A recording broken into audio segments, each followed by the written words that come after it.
Let me hide these layer controls, which are the outlines. They won't render, but they might get in the way of you previewing the scene. So go under View, Show Layer Controls. I'll uncheck it.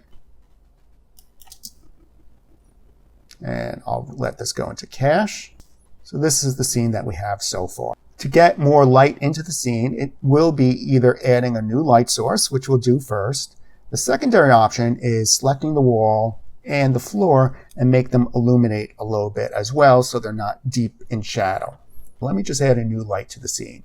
And this time, instead of a spotlight, under Layer, New, Light, instead of the light type being spot, I'm going to select point light. And you can think of a point light as a dot in space that emits light 360 degrees around it.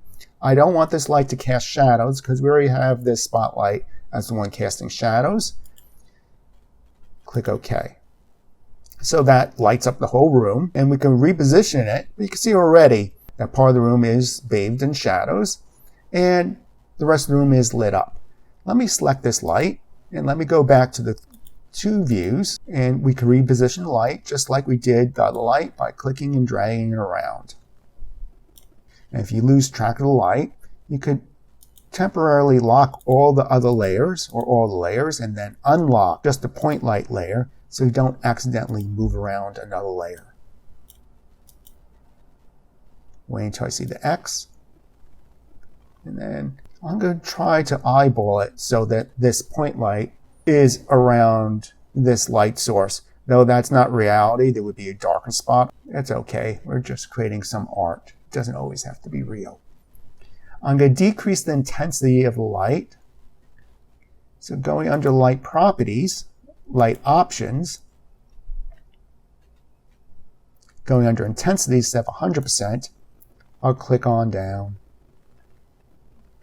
So this way, it feels like the rest of the room is lit by the spotlight, and this point light is just there as ambient light in the room. You could change the color of any light under the color of the light. If the ambient light, you want it to be kind of bluer, like that. I'll change this light back. Let me go back to one view, get this in cache, and we'll look at the scene again. That's an introduction to 3D layers.